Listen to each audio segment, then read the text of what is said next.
Hey Bulldogs, let's see what's happening this week in Code Blue News. Malachi shows us how the boys basketball team is looking. Josh gives us all the details around what a town meeting is. And finally, now please rise for the Pledge of Allegiance. I pledge allegiance to the flag of the United States of America and to the republic for which it stands, one nation, under God, indivisible, with liberty and justice for all. Now please remain standing for a moment of silence. Thank you. Hey Bulldogs, I'm Jordan Chaffee, here with Dear Patel, and welcome to episode 12 of Code Blue News.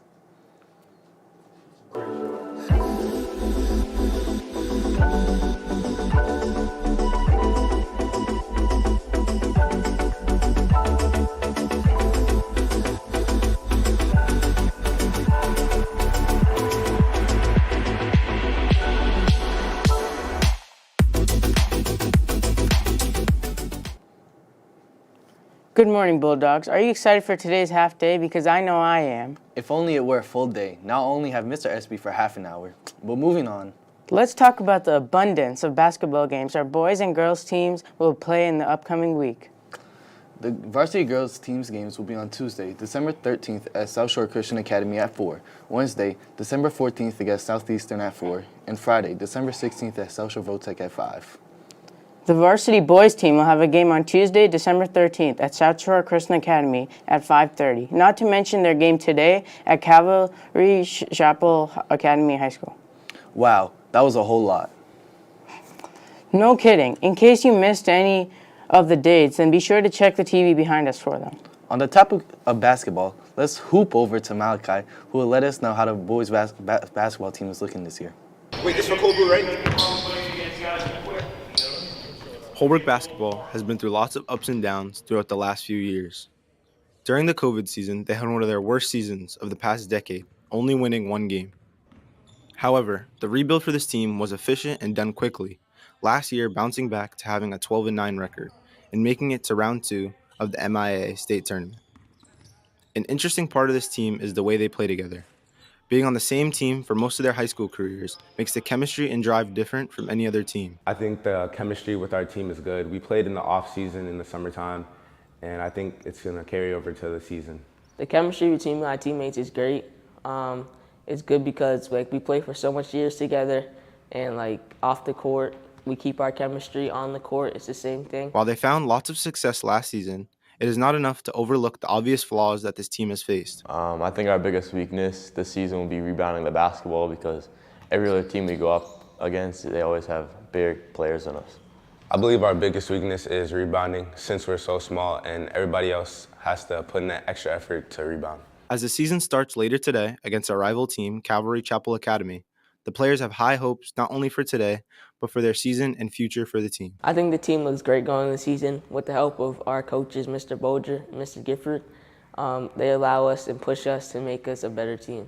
I think we'll be pretty strong this season from both of our coaches, Mr. Gifford and Mr. Bolger, helping us out and pushing us through each practice and having new guys coming into the starting lineup and definitely helping out the squad. But I think we'll miss Davion the most because he was a big part. He's like the core of our team, but I think we'll still be playing hard for him. This has been Malachi Desiree reporting for Code Blue News.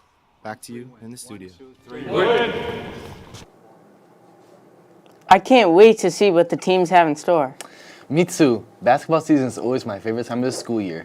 Speaking of teams, keep in mind that our annual Hunger Games food drive has taken place and will continue throughout the month of December. Be sure to keep bringing in your donations and drop them off in your grades designated bins. The top 3 grades were 7th with 293, grade 6 with 64, and grade 12 with 51. Grades eliminated are 9 and 11.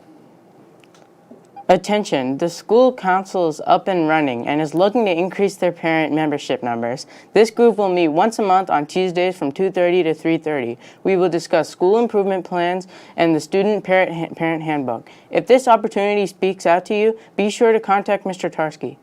That reminds me of this town hall segment that our very own Josh made. Will, what are you waiting for? Roll the clip. Holbrook held a special town meeting a few weeks ago at the HMHS auditorium. Many were in attendance, including town officials as well as Holbrook residents who wanted to participate. Though these meetings are important facets of our local government, not many people know much about them. A town meeting in general is a meeting where the town comes together, and as a town we vote on articles that have been presented. Usually people give their opinions for the most part. It's not really supposed to be a question and answer. You're supposed to have already done most of your research. You should just be able to make a statement, and then your attempt at a statement is an attempt to sway the room to vote in your favor. Just because you're a kid in high school or whatever doesn't mean you can't come to the meeting and listen and learn. Read some books, read about past history, read about past governments, and just educate yourself. These town meetings are not the only aspect of Holbrook's legislative body, as many people work diligently at Town Hall in order to create a functioning, collaborative, and democratic local government. The town clerk is responsible for elections, for the keeping of records in the town, all records that are submitted to my office. At town meetings, I'm the record keeper. I have to record everything that takes place in the town meeting. What do I do at town meetings? The moderator's role at town meeting is to regulate the proceedings, to rule on all points of order in the meetings, and to announce the results or tallies of each of the votes that town meeting members take. Town meeting is a unique form of government to New England right now.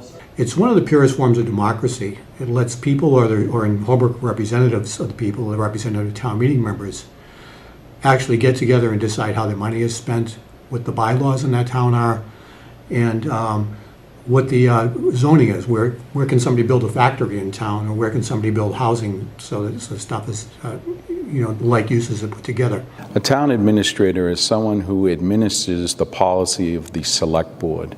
In addition to that, I follow the Massachusetts general laws and the bylaws of the town of Holbrook. Town meeting, I act as a guest of the town meeting. A vote actually has to be created for me to speak in my capacity as the town administrator for the town. The town administrator oversees all of the personnel decisions, the budgeting, and anything that may come up by law that would require a town meeting vote. Citizen participation is crucial to making town meetings effective and to decide what the people of Holbrook want. It is highly encouraged that you come to learn about town issues or help find a solution. But I'm Joshua Solomon, back to you in the studio. Thanks for that, Josh. The town is working really hard to solve many issues. Also, attention seniors, please check the Class of 2023 Google Classroom for some important updates from Ms. F. If you enjoy holiday favorites, then we have something for you. The HMHS Music Department will be having their winter concert, and it will be taking place next Tuesday, December 13th in the auditorium at 6:30 p.m. You'll be able to see our middle and high school band and chorus students perform their hearts out. Make sure to invite all your friends and family and mention that it's free admission. I'll be sure to go. Also, on December 13th, the midpoint of Term 2 will be coming to a close, so be sure to keep your grades up. The Holbrook Public Library has announced that they will be holding their annual young adult book sale tomorrow, December 10th. Books will be sold from 11 a.m. to 2 p.m. And did I mention that books are even under $1 each? No, I didn't know that, dear, but I'm glad I do now. And with that this week is wrapped up. I'm Jay Patel. And I'm Jordan Chaffee. See you next Friday.